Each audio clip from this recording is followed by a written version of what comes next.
এই কোরআনকে এমন এক মহামূল্যবান কিতাব হিসাবে আমাদের কাছে পাঠিয়েছেন যে কোরআনের কাছে এসে, কোরআনের সংস্পর্শে এসে, কোরআনকে মেনে, কোরআনকে ফলো করে বহু জিরো পৃথিবীর বুকে হিরো হয়ে গেছে। আর এই কোরআনকে অসম্মান করে, কোরআনের সাথে বিয়াদবি করে, কোরআন থেকে মুখ ফিরিয়ে নিয়ে বহু হিরো এই পৃথিবীর বুকে জিরো হয়ে গেছে। আল্লাহ তাআলা দেখিয়েছেন যে আমার কিতাব, আমার বাণী, তার সাথে অসম্মান করলে, তার সাথে বিয়াদবি করলে পরিণতি কি হতে পারে। আর আমার এই বাণীকে যারা বুকে নিয়ে নিয়েছে, আমার এই বাণীকে যারা মেনে নিয়েছে, আমার এই বাণীকে যারা ফলো করেছে, আমি তাদের মর্যাদা সম্মানকে কোথায় উঠিয়ে দিতে পারি। হযরত আমিরুল মুমিনিন হযরত ওমর রাদিয়াল্লাহু তাআলা আনহু, তিনি এক সময় ইসলামের পূর্বে, ইসলাম গ্রহণের পূর্বে, কোরআনকে মানার পূর্বে হযরত ওমর রাদিয়াল্লাহু তাআলা আনহু মক্কার রাখাল হিসাবে তার পরিচয় ছিল। মক্কার মানুষেরা তাকে রাখাল ওমর বলে বলে ডাকত। সকাল হলে হযরত ওমর রাদিয়াল্লাহু তাআলা আনহু তার পিতা খাত্তাব তার উটগুলো নিয়ে, তার বকরিগুলোকে নিয়ে, তার দুম্বাগুলোকে নিয়ে মক্কার ময়দানে চরাতে যেতেন। সন্ধ্যাবেলা চড়িয়ে উটগুলোকে, বকরি দুম্বাগুলোকে খাবিয়ে সন্ধ্যাবেলায় তিনি বাড়িতে ফিরে আসতেন। মক্কার মানুষেরা তাকে রাখাল ওমর বলে বলে ডাকত। এই ওমর রাদিয়াল্লাহু তাআলা আনহু মক্কার এমন একজন ক্রিমিনাল, এমন একজন গুন্ডা ছিলেন। মক্কার মহিলারা তাদের বাচ্চাদেরকে ঘুম পাড়াতে গেলে, বাচ্চাদেরকে খাওয়াতে গেলে তারা ওমর রাদিয়াল্লাহু তাআলা আনহুর নাম বললে তারা তাড়াতাড়ি খেয়ে নিত, তাড়াতাড়ি ঘুমিয়ে পড়ত। আমরা আমাদের বাচ্চাদেরকে, আমাদের মায়েরা বাচ্চাদেরকে খাওয়াতে গেলে, ঘুম পাড়াতে গেলে, বাচ্চারা যখন খেতে চায় না, ঘুমাতে চায় না, তখন কি বলে? ওই তাড়াতাড়ি খেয়ে নে, না হলে ভূত আসছে। মক্কার মানুষেরা বলতো তাড়াতাড়ি খেয়ে নে, ওমর আসছে, ওমরের সঙ্গে বলে দেবো, ওমর জানালার ধারে দাঁড়িয়ে আছে। এমনভাবে ভয় দেখিয়ে তারা বাচ্চাদেরকে ঘুম পাড়াতো, তারা খাওয়াতো। কেমন গুন্ডা, কেমন ক্রিমিনাল ছিল ওমর।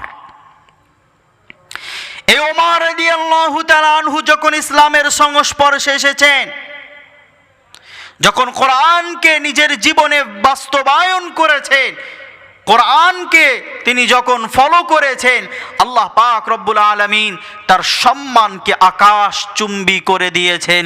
জোরে বলুন সুবহানাল্লাহ। তাকে অর্ধ জাহানের খলিফা বানিয়ে দিয়েছেন, আমিরুল মুমিনিন বানিয়ে দিয়েছেন। জোরে বলুন না সুবহানাল্লাহ। আল্লাহর নবীর সাহাবা হযরত ওমর রাদিয়াল্লাহু তাআলা আনহু আমিরুল মুমিনিন হওয়ার পরে, খলিফাতুল মুসলিমিন হওয়ার পরে হযরত ওমর রাদিয়াল্লাহু তাআলা আনহু মক্কার এক ময়দানের পাশে দাঁড়িয়ে দাঁড়িয়ে কান্না করেন। হযরত ওমর রাদিয়াল্লাহু তাআলা আনহু মক্কার এক ময়দানের পাশে দাঁড়িয়ে দাঁড়িয়ে হাউ হাউ হাউ হাউ করে কাঁদেন। সাহাবায়ে কেরাম এই দৃশ্যকে দেখতে পেলেন। দেখার পরে ছুটে ছুটে এসে জিজ্ঞাসা করেন, ইয়া আমিরুল মুমিনিন, ইয়া খলিফাতুল মুসলিমিন, আপনি এমন করে মক্কার এই ময়দানের ধারে দাঁড়িয়ে দাঁড়িয়ে এমন করে কেন কান্না করেন? ইয়া আমিরুল মুমিনিন, ইয়া খলিফাতুল মুসলিমিন, আপনি তো এমন একজন মানুষ, আপনি অর্ধজাহানের খলিফা, আপনি তো আমিরুল মুমিনিন। আমার নবী বলেছেন ওমর যে রাস্তা দিয়ে যায় শয়তান সেই রাস্তাকে পরিবর্তন করে নেয়। আমার নবী বলেছেন ওমর যে রাস্তা দিয়ে যায় শয়তান সেই রাস্তাটাকে চেঞ্জ করে নেয়। ইয়া আমিরুল মুমিনিন, ইয়া খলিফাতুল মুসলিমিন, আপনার মতো একজন পাওয়ারওয়ালা মানুষ, আপনার মতো একজন বিখ্যাত মানুষ মক্কার এই ময়দানের ধারে দাঁড়িয়ে দাঁড়িয়ে কেন কান্না করেন? ইয়া আমিরুল মুমিনিন, খলিফাতুল মুসলিমিন, আপনার বাড়িতে কি কোনো পারিবারিক সমস্যা হয়েছে তাই আপনি কি এখানে দাঁড়িয়ে দাঁড়িয়ে কান্না করেন? ইয়া আমিরুল মুমিনিন, খলিফাতুল মুসলিমিন, আপনার কি কোনো পারিবারিক সমস্যা হয়েছে না আপনার নবীর বিরহের কথা মনে পড়েছে তাই নবীর বিরহের কথা সহ্য করতে না পেরে আপনি কান্নাকাটি করেন? ইয়া আমিরুল মুমিনিন, খলিফাতুল মুসলিমিন, না আপনার জাহান্নামের কথা, কবরের আযাবের কথা মনে পড়ে যার কারণে আপনি এখানে দাঁড়িয়ে দাঁড়িয়ে কান্না করেন?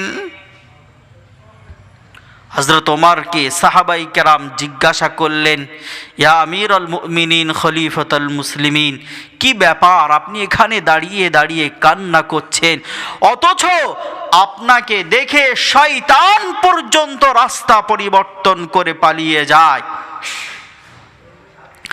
আপনি যে রাস্তা দিয়ে চলেন সেই রাস্তায় শয়তান পর্যন্ত যায় না। আপনি অর্ধজাহানের খলিফা, আপনার তলোয়ার দেখে পৃথিবীর বড় বড় রাজা বাদশাদের তলোয়ারগুলো হাত ঠক ঠক করে কাঁপতে কাঁপতে পড়ে যায়। ইয়া আমিরুল মুমিনিন, খলিফাতুল মুসলিমিন, এখানে দাঁড়িয়ে আপনি কেন এমন করে হাউ হাউ করে কান্না করছেন? আপনার কান্নার কারণটা কি আমরা একটু জানতে চাই। আল্লাহর নবীর প্রিয় সাহাবা হযরত ওমর রাদিয়াল্লাহু তাআলা আনহু বলেন, ও আল্লাহর নবীর সাহাবারা, শোনো শোনো শোনো, আমি আমিরুল মুমিনিন, খলিফাতুল মুসলিমিন, আমি ওমর আমার পারিবারিক সমস্যার কারণে কান্না করি নাই। আমি ওমর আমার পারিবারিক সমস্যার কারণে কান্না করি নাই। আমি ওমর নবীর বিরহের যন্ত্রণা সহ্য না করতে পেরে কান্না করি নাই। আমি জাহান্নামের ভয়ে এখানে দাঁড়িয়ে কাঁদি নাই। আমি কবরের আযাবের ভয়ে এখানে দাঁড়িয়ে কাঁদি নাই। তাহলে কেন কাঁদেন আমিরুল মুমিনিন, একটু আমাদেরকে জানান। হযরত ওমর রাদিয়াল্লাহু তাআলা আনহু বলেন, ও আল্লাহর নবীর সাহাবারা, আমি ওমর ইসলামের আগে কোরআনের কাছে যদি আমি না আসতাম, এই কোরআনকে যদি আমি বুকে জড়িয়ে না নিতাম, এই কোরআনকে যদি আমি ফলো না করতাম, তাহলে আমি আমিরুল মুমিনিন, আমি ওমর আজকে আমিরুল মুমিনিন বলে পরিচিতি হতাম না।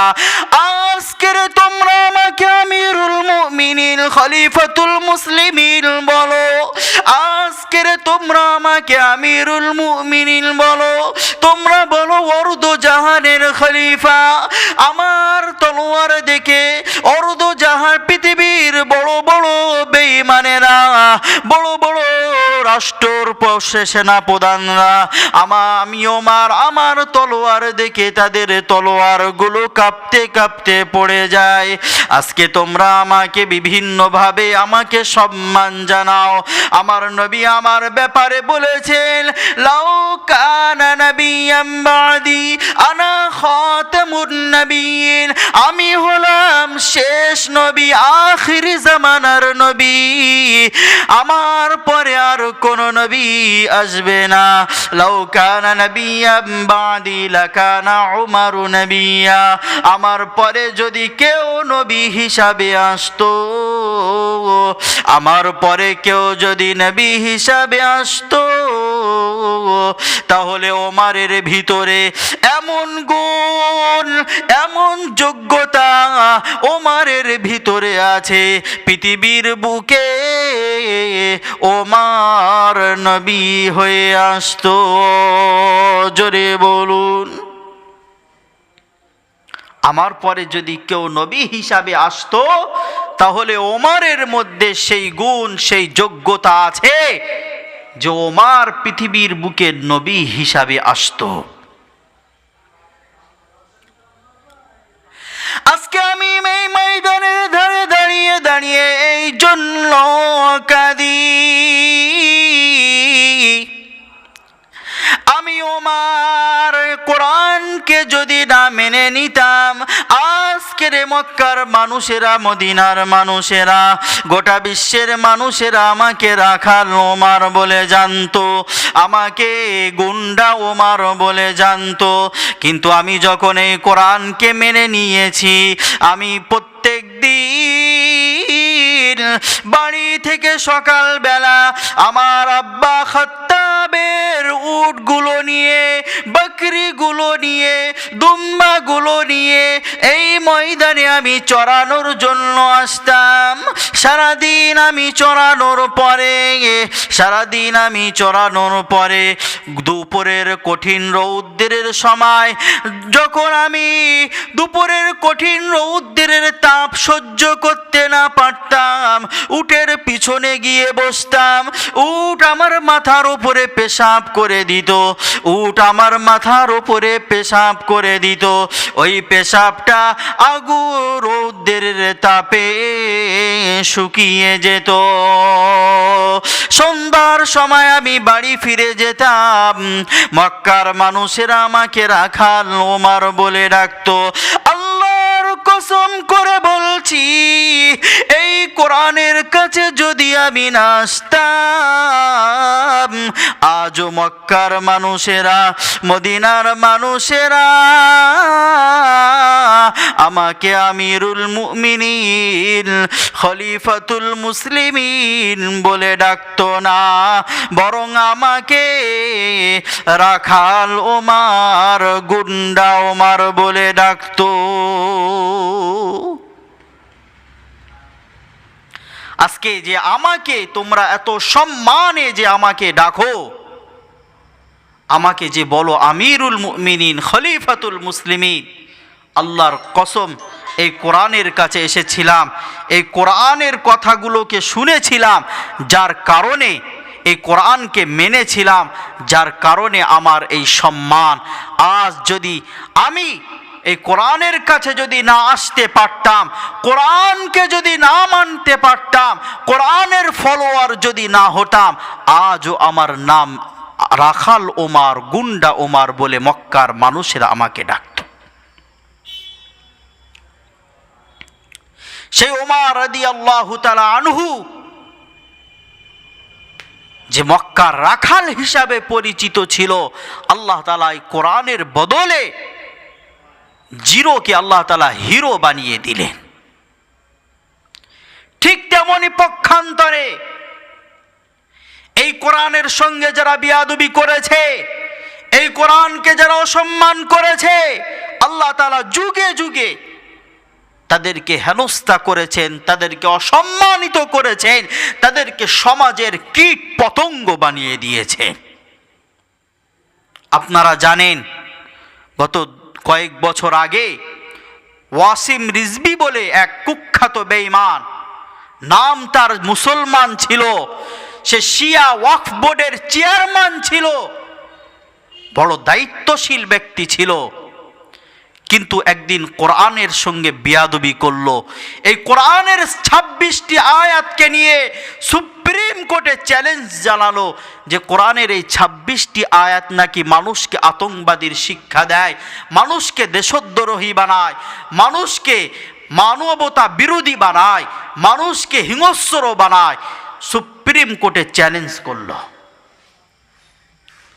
সুপ্রিম কোর্ট যখন তার এই 26টি আয়াত, যে আয়াতের উপরে সে চ্যালেঞ্জ করলো, সুপ্রিম কোর্ট এটাকে নিয়ে যখন গবেষণা করলো, প্রমাণিত হলো কোরআনের এমন একটা আয়াত নাই যা মানুষকে দেশদ্রোহী বানায়, যা মানুষকে অমানুষ বানায়, যা মানুষকে দেশদ্রোহী বানায়, যা মানুষকে হিংস্র বানায়, এমন কোনো কোরআনের মধ্যে কোনো বিধান নাই। জোরে বলুন সুবহানাল্লাহ। এই কোরআনের কাছে যে এসেছে, কোরআনকে যে মেনেছে, আল্লাহ তাআলা তার সম্মান মর্যাদাকে বৃদ্ধি করে দিয়েছে। ১৫০০ বছর আগে যে কোরআন সম্পর্কে আল্লাহ তাআলা গোটা বিশ্ব জাতিকে চ্যালেঞ্জ করলেন, যে কোরআনের মধ্যে ভুল তো দূরের কথা, সন্দেহের কোনো অবকাশ নেই। আমার আল্লাহ রাব্বুল আলামিন এই কোরআন সম্পর্কে চ্যালেঞ্জ করে জানিয়ে দিলেন, ওয়া ইন কুনতুম ফি রাইবিম মিম্মা নাযালনা আলা আবদিনা ফাতু বিসূরাতিম মিন মিসলিহি ওয়াদউ শুহাদাআকুম মিন দুনিল্লাহ ওয়াদউ শুরাকাআকুম মিন দুনিল্লাহি ইন কুনতুম সাদিকিন।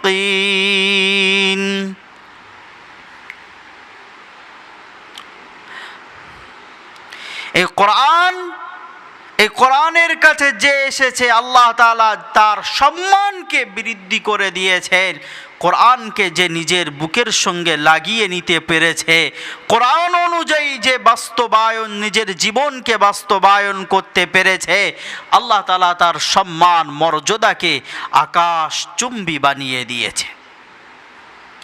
এমন একটা কিতাব আমাদেরকে দিয়েছেন, যে কিতাব আমরা শুধুমাত্র বাড়িতে আলমারির উপরে কিনে শুধুমাত্র রেখে দিয়েছি, ব্যাস, আমরা পড়তেও জানি না, বুঝতেও জানি না, মানা তো দূরের কথা।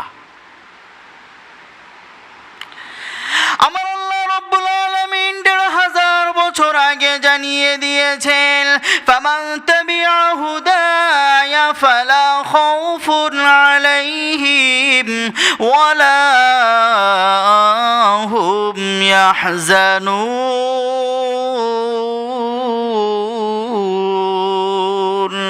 মহান আল্লাহ তাআলা জানিয়ে দিয়েছেন, ফামান তাবিআ হুদায়া, যে বা যারা আমার এই কোরআনকে অনুসরণ করবে, ফালা খাউফুন আলাইহিম, আমার এই বাণীকে যারা অনুসরণ করবে, এই কোরআন অনুযায়ী যারা জীবন যাপন করবে, ফালা খাউফুন আলাইহিম, তাদের জন্য দুনিয়াতে কোনো ভয় থাকবে না, ওয়ালা হুম ইয়াহজানুন, পরকালের কোনো ভয় ও চিন্তা থাকবে না। কিন্তু আজ কোরআন আমাদের কাছে সবথেকে অবহেলিত একটা কিতাব। আমরা কোরআনকে শুধুমাত্র মনে করেছি মরা মানুষের সামনে পড়ার কিতাব। কেউ মারা গেলে তবে বাড়িতে মরা মানুষের সামনে কোরআন পড়া হবে, আর না হয় সেই শবে বরাতের মাস আসলে, শাবান মাস আসলে তখন শুধুমাত্র কোরআন পড়া হবে। তাছাড়া আর সারা বছর এই কোরআনের সাথে কোনো সম্পর্ক নাই। এমন একটা কিতাব আল্লাহ তাআলা আমাদেরকে দিয়েছেন। আল্লাহ তাআলা এই কোরআনকে নেকির খাজানা বানিয়ে দিয়েছে। এই কোরআন যত পড়বে, এক একটা অক্ষরের বিনিময়ে আল্লাহ তাআলা 10টা করে নেকি বান্দার আমল নামায় লিখে দেবেন। জোরে বলুন না সুবহানাল্লাহ। বিশ্বনবী হাবিবুল্লাহ মুহাম্মাদুর রাসূলুল্লাহ সাল্লাল্লাহু আলাইহি ওয়াসাল্লাম জানিয়ে দেন, মা ক্বারা হারফান কিতাবিল্লাহি ফালাহু হাসানাতুন ওয়াল হাসানাতু বিআশরি আমসালিহা লা আকুলু আলিফ লাম মিম হারফুল ওয়ালাকিন আলিফুন হারফুল ওয়া লামুন হারফুল ওয়া মিমুন হারফুল। নবী আমার জানিয়ে দেন, ও আমার উম্মতি জেনে রেখে দাও, এই কোরআন এমন একটা কিতাব, এই কোরআন যে পড়বে, মান ক্বারা হারফাম মিন কিতাবিল্লাহ, যে ব্যক্তি কোরআনের একটা অক্ষর পড়বে, আল্লাহর নবী বিশ্ব নবী হাবিবুল্লাহ জানিয়ে দেন, ফালাহু হাসানাতুন, তার আমলনামায় একটা নেকি লিখে দেওয়া হবে। ওয়াল হাসানাতু বিআশরি আমসালিহা, নবী আমার জানিয়ে দেন, একটা নেকি 10টা নেকির সম পরিমাণ হয়ে যাবে। জোরে বলুন সুবহানাল্লাহ। নবী আমার জানিয়ে দেন, একটা নেকি 10টা নেকির সম পরিমাণ হয়ে যাবে। লা আকুলু আলিফ লাম মিম হারফুন, আমি আমার উম্মতি আমি বলি না আলিফ লাম মিম একটা অক্ষর, বাল আলিফুন হারফুন, বরং আলিফ একটা অক্ষর, ওয়া লামুন হারফুন, লাম আর একটা অক্ষর, ওয়া মিমুন হারফুন, মিম আর একটা অক্ষর। অর্থাৎ যে ব্যক্তি আলিফ লাম মিম পড়ে নিল, আল্লাহ পাক রব্বুল আলামিন তার আমলনামায় 30টি নেকি তার আমলনামায় লিখে দিলেন। আলিফ লাম মিম এই শব্দটা পড়তে কত সময় লেগেছে বাবা? কত সময় লেগেছে? 1 সেকেন্ড সময় লাগে না। আলিফ লাম মিম এই শব্দটা উচ্চারণ করতে কত কষ্ট হয়েছে? কষ্টও হয় না। কিন্তু আলিফ লাম মিম শব্দটা আমরা উচ্চারণ করলাম, আর সঙ্গে সঙ্গে আল্লাহ রব্বুল আলামিন আমাদের আমলনামায় 30টি নেকি লিখে দিলেন। জোরে বলুন না সুবহানাল্লাহ। কি কিতাব আমাদেরকে আল্লাহ তাআলা দিয়েছেন! এক একটা অক্ষর পড়বেন, সঙ্গে সঙ্গে আপনার আমলনামায় নগদে 10টা নেকি লিখে দেওয়া হবে। এই কিতাবকে আমরা চিনতে পারলাম না। ও নবীর উম্মতিরা, আল্লাহ পাক রব্বুল আলামিন এই কোরআন আমাদেরকে দিয়েছেন, আমাদেরকে নেকির খাজানা হিসাবে কোরআন আমাদেরকে দিয়েছেন। আমাদের জীবনকে গড়ার জন্যই কোরআন দিয়েছেন, আমাদের জীবনটাকে দামি বানানোর জন্য, সুন্দর বানানোর জন্য আমার আল্লাহ তাআলা এই কোরআন আমাদেরকে দিয়েছেন। আল্লাহ নবী বিশ্ব নবী হাবিবুল্লাহ জনাবে মুহাম্মদুর রাসূলুল্লাহ সাল্লাল্লাহু আলাইহি ওয়াসাল্লাম কোরআন তেলাওয়াত করছেন। এমন একটা সময়, এমন একটা জায়গায় কোরআন তেলাওয়াত করছেন, নবীর সামনে যারা শ্রোতা আছেন, নবীর সুমধুর কণ্ঠে, নবীর জবান থেকে যারা কোরআনের তেলাওয়াত শুনছেন, তারা আমার আপনার মতো মানুষ নাই। আজকে যারা কোরআন শুনছে তারা হলো জিনেদের একটা দল। কারা কোরআন শুনছে? জিনেরা কোরআন শুনছে। আল্লাহর নবী কোরআন তেলাওয়াত করছেন, সামনে যারা শুনছে সব জিন জাতি। কোরআন আল্লাহর নবী তেলাওয়াত করছেন, তেলাওয়াত করতে করতে এক সময় জিন জাতিরা তারা বলতে বাধ্য হয়ে গেল, ইন্না সামি'না কুরআনান আজাবা, নিশ্চয় নিশ্চয় আমরা একটা আশ্চর্য কোরআন শুনেছি। জোরে বলুন, আরো জোরে বলুন সুবহানাল্লাহ। জিন জাতিরা এই কোরআন শুনতে শুনতে এক সময়ে তারা বলতে বাধ্য হয়ে গেল, ইন্না সামি'না কুরআনান আজাবা, নিশ্চয় আমরা একটা আশ্চর্য কোরআন নবীর জবান থেকে আমরা শুনেছি। আল্লাহর নবীর জবান থেকে জিন জাতিরা কোরআন শুনে বলেছিল, ইন্না হাদাইনাহুস সাবিলা, এই কোরআন আমাদেরকে সঠিক রাস্তা দেখায়, এই কোরআন মানুষকে সঠিক রাস্তা দেখায়, ইহদি ইলার রুশদি, এই কোরআন মানুষকে সঠিক রাস্তায় দেখায়।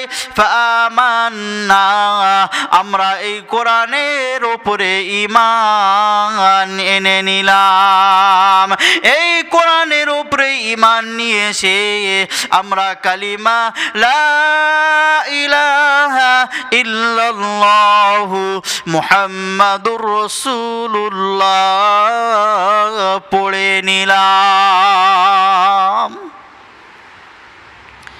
জিন জাতিরা এই কোরআন শুনে তারাও ঈমান আনলো। আর আজ মুসলমান কোরআন তাদের ঘরে থাকার পরেও মুসলমান এই কোরআন পড়ে না, পড়তেও জানে না। অথচ আল্লাহর নবীকে ধরার বুকে পাঠানো হয়েছিল মানুষের কাছে এই কোরআন শোনানোর জন্য। জোরে বলুন না সুবহানাল্লাহ। আমার আল্লাহ পাক রব্বুল আলামিন জানিয়ে দেন, لقد من الله على المؤمنين إذ بعث فيهم رسولا من أنفسهم يتلو عليهم آياته ويزكيهم ويعلمهم الكتاب والحكمة। আমার আল্লাহ তাআলা জানিয়ে দেন, আমি আমার নবীকে, আমি আমার হাবিবকে, আমি আমার প্রিয় বান্দাকে তাদের কাছে তাদের মধ্যে পাঠিয়েছি।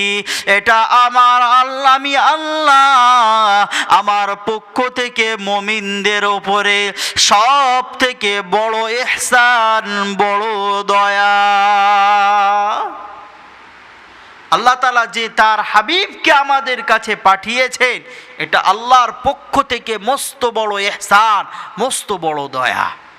এখন হাবিবকে, এই দামি নবীকে, সৃষ্টির সেরা মহামানবকে আমাদের কাছে যে পাঠিয়েছেন, তার কি দায়িত্ব দিয়ে পাঠিয়েছেন আল্লাহ তাআলা পরের আয়াতেই বলে দিয়েছেন। ইয়াতলু আলাইহিম আয়াতিহি, পরের আয়াতে আমার আল্লাহ জানিয়ে দেন, ইয়াতলু আলাইহিম আয়াতিহি, আমার হাবিবকে পাঠানো হয়েছে, তা আমি আল্লাহ আমার নবীকে পাঠিয়েছি তাদের কাছে, মানবের জাতির কাছে আমার কোরআনকে, আমার আয়াতগুলোকে পড়ে পড়ে তেলাওয়াত করে করে শোনাবেন। আমার নবীজিকে, আল্লাহর নবীকে আমাদের কাছে পাঠিয়েছিলেন, প্রথম নম্বর যে দায়িত্বটা দিয়েছিলেন সেটা হলো কোরআন তেলাওয়াত করে শোনাবেন। আর আজকে অধিকাংশ মানুষ, শতকরা 85 কেন 95 জন মানুষ, যদি আমি বলি তাহলে মোটেও ভুল হবে না, শতকরা 95 জন মানুষ কোরআনের তেলাওয়াত, কোরআনের বেসিক শিক্ষা, কোরআনের তেলাওয়াত এটা কেউ জানে না। আমরা এই কোরআনকে চিনতে পারিনি, জিন জাতি চিনল, আমরা চিনতে পারিনি। ১,৫০০ বছর আগে আমার আল্লাহ রব্বুল আলামিন এই কোরআন সম্পর্কে চ্যালেঞ্জ দিয়েছিলেন। আমার আল্লাহ বলে দিয়েছিলেন এই কোরআনের মধ্যে ভুল তো দূরের কথা, ভুলের কোনো রকমের অবকাশ নাই। আমার নবী যখন এই কোরআন তেলাওয়াত করতেন, নবীর কোরআন তেলাওয়াত শোনার জন্য বেঈমানেরা পর্যন্ত আমার নবীর বাড়ির আশেপাশে এসে হাজির হয়ে যেত। বেঈমানেরাও পর্যন্ত আমার নবীর বাড়ির আশেপাশে নবী তেলাওয়াত করতেন, আর বেঈমানেরা আমার নবীর বাড়ির আশেপাশে তারা দাঁড়িয়ে দাঁড়িয়ে গোপনে গোপনে কোরআন শুনত। এই কোরআন তারা শুনত এবং দিনের বেলা তারা ফাইসালা করত এক জায়গায় বসে, না এ কোরআন শোনা যাবে না, কারণ এই কোরআন যে শোনে সে মুহাম্মাদের অনুসারী হয়ে যায়, কোরআনের প্রেমিক হয়ে যায়, কোরআনের অনুসারী হয়ে যায়। অতএব এই কোরআনকে মানুষকে শুনতে দেওয়া যাবে না। তাই আবু জেহেল, মক্কার বেঈমানেরা তারা তাদের পার্লামেন্টে এ আইন পাশ করলো, এই কোরআন শোনা যাবে না। তারা বলল যে যেখানে কোরআনের তেলাওয়াত হবে সেখানে তোমরা বাধা দাও, যেখানে কোরআনের তেলাওয়াত হবে মানুষকে তোমরা কোরআন থেকে মুখ ফিরিয়ে নাও, যাতে মানুষ এই কোরআন শুনতে না পারে। তারা পার্লামেন্টে আইন পাশ করলো। আল্লাহ পাক রব্বুল আলামিন সে আইনটাকেও কোরআনের মধ্যে কোট করে তুলে ধরেছেন।